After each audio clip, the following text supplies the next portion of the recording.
Warriors Fast Break on HBC TV 25 is brought to you by El Patron Mexican Grill and Cantina. Their happy hour is Sundays through Thursdays, 3 to 7 p.m. Check out our Facebook page for details. Authentic and delicious El Patron. Hello again, everybody, and welcome to Warriors Fast Break here on HBC TV 25. I'm Justin Barrientos. Thank you for joining us, and we're back after a couple-week break, and we're joined again by men's head coach Todd Eisner. Thanks for joining us. Good to see you again. Good to be here. We'll test your memory a little bit and go back to the games that were held before the New Year's break. A couple of wins for you against Crookston and Bemidji State. Talk about those games and what you saw from your team kind of as a whole in those games. Well, obviously it was a productive weekend to get two home wins. It's a place that we had struggled at, in early December, and I thought our guys came back from Christmas break in good shape, which is always a concern when you give them 6 days off. But we had 3 really good days of practice, and I thought for the most part on both ends of the floor we played really well both nights. One of the things that kind of was surprising to me is that you had to pull the red shirt for Spencer Trader, bring him in. Kyle Bauman was out hurt. Connor Flack and Charlie Kuntz were players that were kind of coming back from illness and injury. How hard was the decision to have Spencer have to play this year? Well, it's been a challenging year for us. We dealt with the illness after Thanksgiving where the whole team was dealing with the flu, and then obviously we've had Connor with a knee injury and Charlie with a hip situation that we're still dealing with. And then when Kyle went down in the Upper Iowa game right before Christmas, we realized that our depth on the front line was going to be really compromised, and so we really didn't have any choice. I mean, we had to have somebody besides Tommy Getke that could play at the 5. We've had some unique lineups out there because of all of the adjustments we've had to make with people being out, and so I think in that New Year's weekend there were some possessions where even Riley Bamanek was playing the 5, and over the course of multiple games, no matter how many Kyle ended up missing, we just felt like we needed somebody, whether they were ready or not, to give us some size inside. And so we pulled Spencer's red shirt, and I thought for the most part, in the limited role that he had, he did some really good things for us. All right, and what do you foresee for him in these future games? Because now Kyle is kind of on the way back. I know he's played some limited minutes this past weekend. What do you see for Spencer the rest of the year? Well, it'll be a game-by-game situation. Our hope selfishly is that Kyle continues to get better, and we have Kyle for the rest of the year. But, Kyle missed a little over 3 weeks. Charlie Kuntz missed a little over 5 weeks in terms of just not even being active as a basketball player due to the type of injuries that they had. And so, Spencer's going to have to be on call. I mean, we certainly want to use Kyle if he's ready to be used. I mean, he brings an element to our team from an experience standpoint and a production standpoint that we have to have on the floor. But, whether it's foul trouble or just Kyle's ankle not getting back to the way we all want it to be, I mean, Spencer's going to have to be ready to go. And we used him a little bit on Friday night this past weekend. We didn't use him Saturday, but, moving forward, he's just going to have to be ready to play when called upon. If you had to give kind of percentages on Kyle and Charlie Kuntz, how are they right now? I think they're pretty limited. Limited mostly because they just haven't had any reps. Like I said, when you sit out that amount of time, it's hard to jump back in and be game ready. So this practice this week will be, I think, really important to both of them. I think Kyle's a little further along in terms of being able to deal with his injury a little bit more. Charlie's is still really bothering him. The more he plays, the more the hip bothers him, and we're actually kind of about a 2-week window here to kind of see if he's going to be able to make it. So it's possible he might miss some of the season. Yeah, I think we're going to go another couple weeks here, and if it doesn't get to the point where he feels he can play at the level that he's capable of playing, so that he can help us, then we probably shut him down and have the surgery. How much of a scramble is it then for the coaching staff to have all these pieces fluid and moving and trying to figure out a lineup day to day? It's just the way it is. I mean, there's nothing you can do about it. Injuries are part of the game, and other people have got to prepare to play positions maybe they're not accustomed to. But nobody's going to, like I said, with the illness, nobody's going to feel sorry for us. We've got to show up and play with the people that are available, and we expect people to do their jobs and hopefully give us a chance to win. All right, let's talk about this past weekend then. Southwest Minnesota State and Sioux Falls were the games that you had. Southwest, obviously, nationally ranked, and just one loss coming into it. How do you feel your team played against Southwest? For about 15 to 18 minutes in the first half, I thought we were really doing some good things, and then they went on an 8-0 run to end the half to go up to 11, and I thought that took a little wind out of our sails, and they jumped us a little bit to start the second half, and then we battled back and got it to 9, I think, with about 11 minutes to go, and then we just ran into one of our offensive lulls where we couldn't score. We scored 11 points the last 11 minutes, and really struggled to handle in their switching, whether we were in motion or our ball screen action. And so anytime you struggle to put the ball in the basket, it's going to make it difficult. And so it kind of snowballed on us. We weren't scoring at one end, we weren't defending at the other end, and ended up being a 20-point loss. You've talked about the highs and the lows and the scoring droughts all throughout the season, and that's something that you've been trying to work on. It's still happening. So what are some of the things that you need to do to eliminate that? Well, I mean, the thing that we're fighting is the same thing we fought a little bit last year, and unfortunately it's a little bit worse this year. We really struggle to finish in close, whether it's post-ups and being productive near the rim with our back to the basket, or our ability to drive and attack the rim and finish in close or get to the free throw line. I mean, we shot 11 free throws on Friday night. We shot 9 free throws on Saturday night. I mean, those numbers are they're not acceptable. And we're really struggling to play with the physicality near the rim that you need at this level to, like I said, to either complete plays or get to the free throw line. And so it's a point of emphasis, yet we still have not done it on a consistent enough basis to really be productive offensively on a night-to-night, game-by-game basis. And then the Sioux Falls game, kind of a back and forth thing. Sioux Falls got some leads on you. You were able to hold some leads and then ended up losing by 3. Talk about that game and what you saw. Our fight was a lot better. We talked on Saturday morning just about some of the things that really don't have a lot to do with basketball, but they have everything to do with basketball that we needed to do on a more consistent basis. And I thought our focus was better. I thought our fight was better. We got down double digits, battled back. We had, I think it was 3 cracks at it to either tie or take the lead. We had a couple free throw attempts late in the game that we didn't knock down. But like I said, I can deal with Saturday a whole lot better than I can deal with Friday. Friday, I just felt like once things didn't go our way, we started hanging our heads, and our focus and our effort wasn't as good as it needed to be to battle, for 40 minutes. And Saturday was a much different story, and we on the road against a good team had a crack to take the lead with 2 minutes to go, and shots didn't they just didn't go down. But the same old issue, when you go to the free throw line 9 times, it makes it really hard to score easy baskets and get easy points. And we've got to figure out a way, whether it gets solved this year or not. But as moving forward, we've got to find people that can make plays going to the basket and people that can sit down and score near the rim. And Tommy Gicke's doing a much better job of that for us. And we just got to do a better job of getting him in positions to score. You kind of anticipated my next question. Is kind of the bright spot of this that Tommy Getke is getting more minutes and he's producing for you on the floor? Tommy's been really good. I mean, he's a great student athlete. He does great in the classroom. He works really hard. He's competitive. And so, unfortunate issue with Kyle's injury has put him in a position where now he's, instead of playing 15 minutes a game, he's playing 25 to 30 minutes a game, but he's producing at a high level. He's scoring near the rim.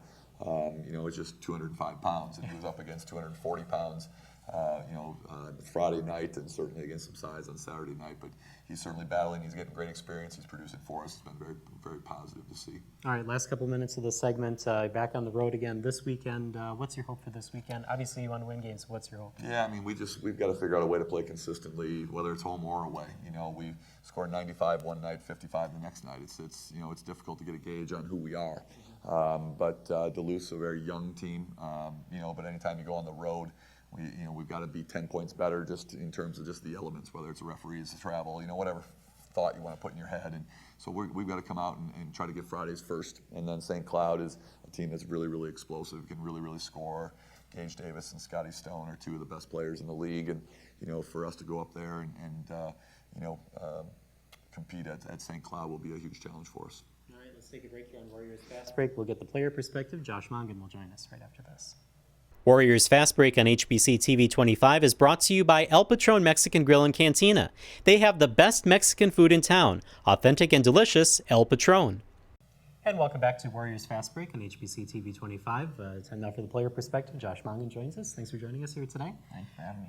Obviously, you heard what Coach had to say in the first segment. So let's talk about what's been going on over the last, this whole season, kind of the highs and the lows. How is that for a player? Is that kind of frustrating that you kind of slip into some of those shooting woes sometimes? I don't even know if it's just shooting woes. A lot of it is just our effort, our ability to maintain. The key word really has been sustainable within the locker room. We've gotten off to some great starts to start games, 8-0 against Sioux Falls and a lot of other starts, but our ability to maintain and sustain that, whether it's shooting woes or our effort on the defensive end, it is frustrating, but ultimately I think it's on us to be able to stop it. You're going to have games where you're not going to be able to score, and we've been through that, but you can always get defensive stops. How do you personally fit into that, and how do you help to stop some of those situations? Just being the point guard, you got to be the leader. We just talked about how Spencer is now playing for us, pulling his red shirt. Just being a leader when things aren't going well, getting the team where they need to be, especially being on the road this past weekend and now this upcoming weekend. Things can be a lot more difficult when you're going through a rough patch. So I think just being a leader, getting the guys in the right spot, running some plays that can give us a good advantage to get maybe an easier shot more than others. Yeah, just being the senior leader that I can. All right. You've started the last 6 games at point guard. So, guys, the question is, is there any difference to you starting, coming off the bench? Do you feel any better in either situation? No, it doesn't really matter to me. As long as I can get in there, play, and help the team, whatever that it may be. As long as I can do that, whether it's 5 or 10 minutes or whether it's 30 or 35, the ability to just be out there and play. This is my first year in 3 years that I've been healthy after the Christmas break, so just to be out there playing right now is a positive. So whether I'm starting, coming off the bench, it really doesn't matter to me. All right, Coach, what do you like to see from Josh when he's out on the floor? Well, Josh is the epitome of a student athlete, number one, and the leadership things that Josh talked about. I mean, those are things that I count on for him. That's something that comes very naturally, I think, to him. He's involved in student organizations on campus. He does a great job in the classroom, and those things carry over to our team. And so, Josh is someone I know that I can count on every single day to bring an energy level and just a kind of a buy-in that I think just kind of resonates in the locker room and with the team. And so, if I had 15 Josh Mongans on our team, I think a lot of our problems would be solved. We're kind of kindred spirits in that I watch what he goes through every day just to get ready to play. And, he's 22 or 23 years old, but his body's about 80. And so he goes through, a routine every single day just to get ready to play. And so I have tremendous respect for his passion to play, his passion for Winona State basketball. And, like I said, if we had a lot of Josh Mongans on our team, a lot of our problems would be solved. We've had that situation at Winona State basketball before. I can think of Mariana Dulas from the women's team a couple years ago where she would go into the doctor, and the doctor actually said she had the knees of a 60-year-old. So tell me, what is your process of trying to get ready for games? A lot of stretching, heat if I can. Really, it's just a matter of trying to wake the knees up, I guess, for lack of a better way to say it. Biking is a big thing to be able to just warm up, get a good sweat going before I even get out there for warm-ups before the game. Okay, let's talk about your role as point guard and kind of the balance that you have to have between trying to score yourself as a point guard, try to distribute to other players, and to create some offense that way. How do you kind of balance that? I haven't been the most aggressive guy throughout my whole playing career, but whenever there is an open look, I'm going to take it. I believe in my shooting abilities. But we have 3 1,000-point scorers, Kyle, Riley, and Isaiah, and we got a lot of other great scorers out there. Tommy has stepped up, Connor, Corey, just to name a few. So as a point guard, I would say I look to distribute first to get guys in scoring positions who can hit the shots. We have great scorers on this team. But whenever the opportunity presents itself, I'll definitely be ready to shoot it. What are some of the things that go through your head when you're on the bench and you try to instruct Josh out at the point guard position as far as him scoring himself or distributing? Well, I think it's really important that your point guard's an extension of the head coach. And so, I know that Josh knows what we want done, what we expect done, how we want it done at both ends of the floor. When we played Crookston, Harrison Cleary came in averaging 22 points a game, and we just, stuck the mad dog on him and made his day really difficult. And Josh embraces that. He wants that challenge. He's going to have another couple big challenges coming up this weekend. And so I know what I'm getting out of him. And it's not going to be for a lack of mental preparation. It's not going to be for a lack of physical effort. It's sometimes when you're guarding 6'5" and you're 5'9", sometimes those matchups aren't great, but it won't be for a lack of fight. It won't be for a lack of want-to. And so, anytime I can have a point guard, I don't care about numbers. The bottom line is, are they an extension of the head coach? Do they buy into the things that we need done, hopefully to get ourselves a chance to win? And Josh does all those things for us. All right, last question, offense versus defense. What do you pride yourself more on? Definitely defense. I'm not the most talented guy, never have been, and I'm also not very athletic. So I definitely pride myself on defense. That's something that if the offense isn't there, you can always play defense. You can always give your best. And just because you're not scoring doesn't mean you can't help the team win the game. So I definitely pride myself on the defense end. All right, thank you both for joining us, and good luck this weekend. Thanks. All right, and we'll take a break here on Warriors Fast Break. When we come back, we'll talk women's basketball. That's right after this. Warriors Fast Break on HBC TV 25 is brought to you by El Patron Mexican Grill and Cantina. They are the place to go for an express lunch, 7 days a week from 11 till 3. Authentic and delicious, El Patron. And welcome back to Warriors Fast Break. Time now to turn to women's basketball and head coach Scott Ballard. Thanks for joining us once again. Thanks for having me. And Happy New Year. Same to you. I hope your staff and everyone that's watching the program had a great holiday season. It went by quick. It seems like a long time ago now, but we've been back at basketball for 2 weeks now since Christmas. Yeah, let's talk about it. There's been 4 games since we had the last show. So let's talk about the games that happened before New Year's, the Crookston and Bemidji State. How do you feel your team played kind of collectively for those games? I felt like we played really well against Crookston, and anytime you shoot the ball well, it makes things easier. And we had a good shooting game against them, and we're able to pound the paint. We got a lot of good looks and touches inside, not just to our post people, but to our guards also. And we defended well, we rebounded well. We just played a good, solid game, and it was a fun game because we were able to play 14 people. So we've not had too many games like that, and we've not had 14 healthy people at one time very often. So that was a good evening for us. All right, and then the games against Bemidji State, how did that go?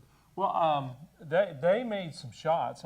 We were concerned about matchups going into that because they've played us tough the last 2 or 3 years. They got a good inside presence with C.C. Sinsky, and then they've got 2 wings that if they're both on the same night, they can be a challenge to defend. But we scored a lot of points ourselves, and fortunately for us, one of their guards was having an off weekend, and we were able to win that game by 10. But defensively, we thought that we were pretty solid. They made some difficult shots, and it's a good thing that we were able to answer any run that they had. And we finished the game well from the free throw line and took care of the basketball. I think we only had 7 turnovers in that game, so it was a good game. All right, let's shift now to the games that were against Southwest and Sioux Falls. Maybe it shouldn't be a surprise anymore, but Jenny Tuttle continues to produce for you. It's been 20-plus points game over the last couple of games. Talk about what she's been able to do this season. Well, I think she has surprised a lot of people outside of our team with her performances and point production in particular, but it doesn't surprise us. We see it every day in practice. She just quietly gets a lot done. She's very smart. She's very skilled. She stays calm. She makes good decisions, and she's always under control. And because of that, she just lets things come to her. She doesn't force things.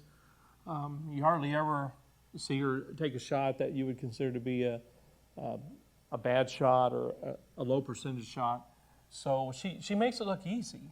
And if we could get everyone to play with the same kind of composure and decision making that Jenny has, then we would be a lot better team. And so that's something that we're working on at different spots on the floor. But both teams we played last weekend, Southwest, they played nothing but the 2-3 zone, and we attacked it well. We just we had a poor fourth quarter shooting the basketball, and then got a little loose with the basketball and turned it over a few times in the fourth quarter. And I think we had a 19-point lead, 2 minutes going third quarter, and believe it or not, I think they got it down to 2 at one point in the fourth quarter.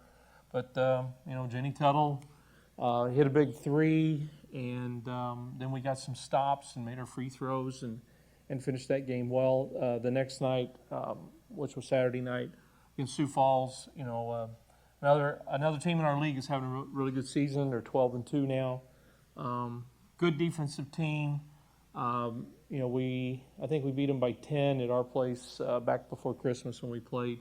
But they're playing a lot of matchup zone, and we missed some shots and had a little indecisiveness on how we wanted to attack it. But probably more than anything that took us out of sorts, especially in the first half, was we had 4 starters that got quick fouls in the first quarter. And I was really proud of our bench, how they stepped up in that situation and throughout the game and gave us good minutes and kept us in the game.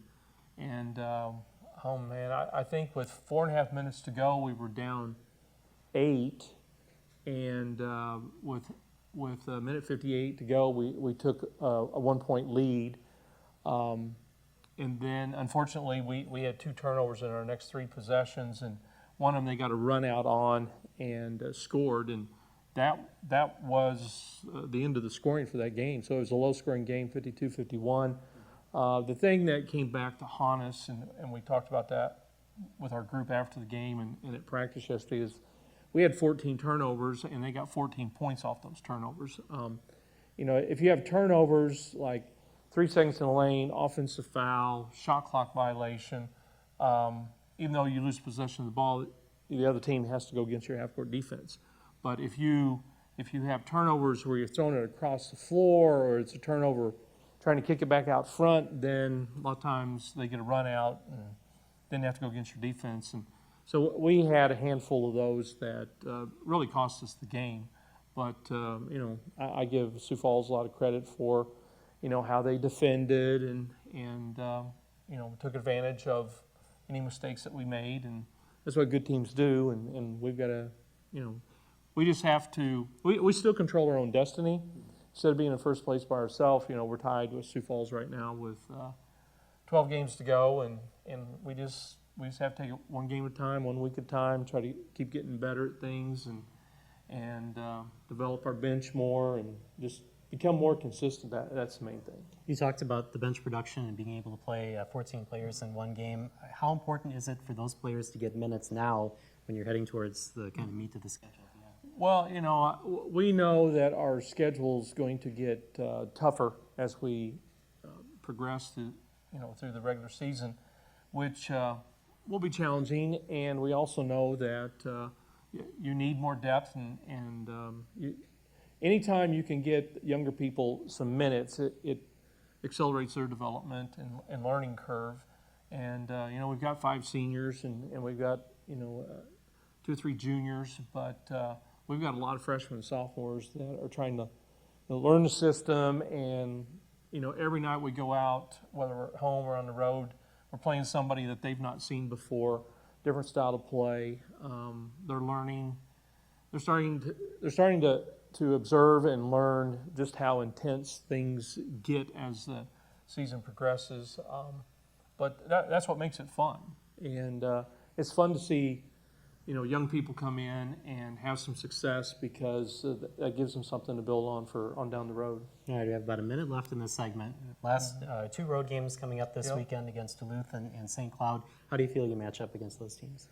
Well, the teams that you only play once a year, your players are not as familiar with their personnel as they are with teams that are in your division. You play home and away. So, Duluth has, they redshirted a young lady last year, Taylor Meyer, that is an all-conference player. She plays the 4 spot. So that makes them a lot better. They got several people back from last year.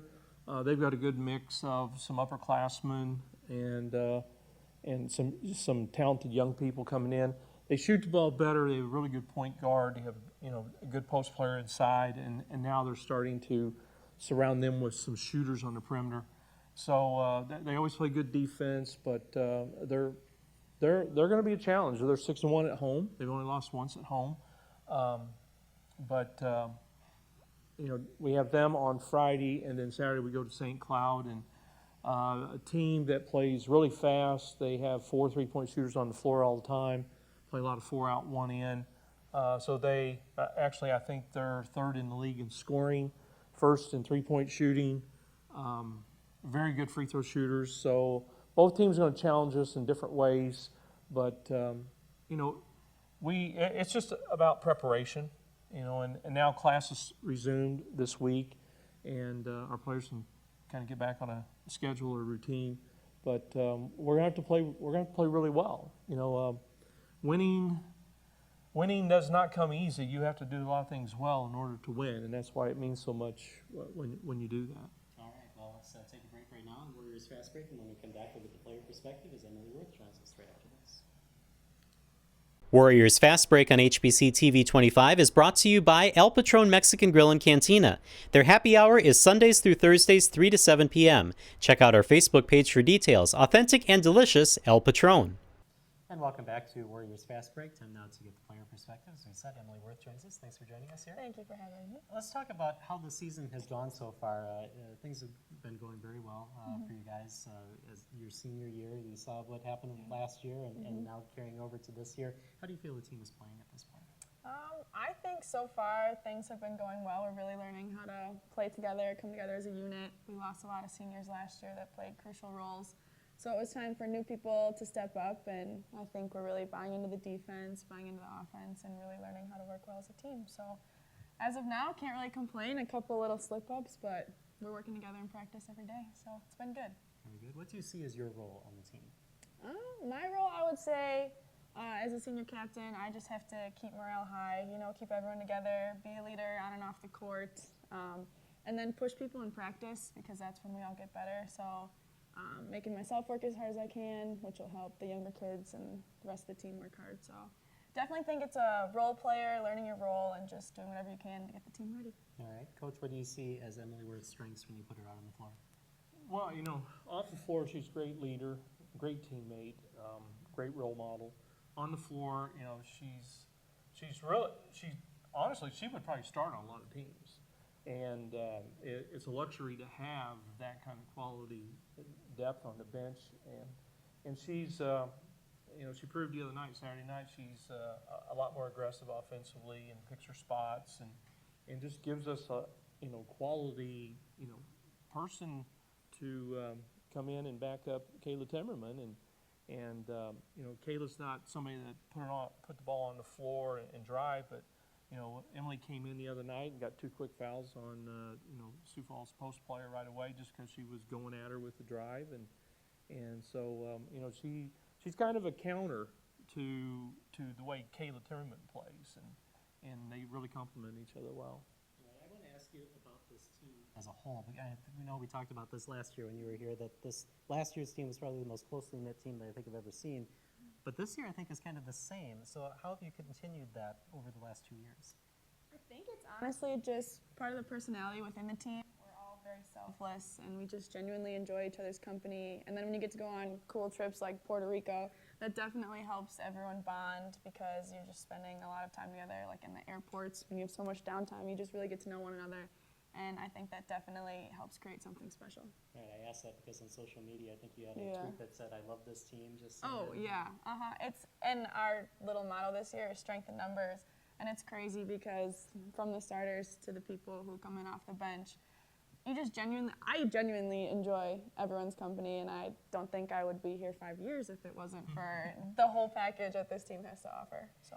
And one of the things that we talked about when Jenny Tuttle was a guest is that people tend to talk about her and bacon. And I saw that with you as well, that you kind of posted something on that. Yeah. That seems to be, well, we're kind of obsessed about it here on the show. It seems to be kind of an obsession with the team. Kind of. I mean, Jenny just has her things she enjoys and then things she really doesn't enjoy, and I guess bacon happens to be one of them, and I'm a bacon fan, so I just don't see where she goes wrong, but we love her anyway.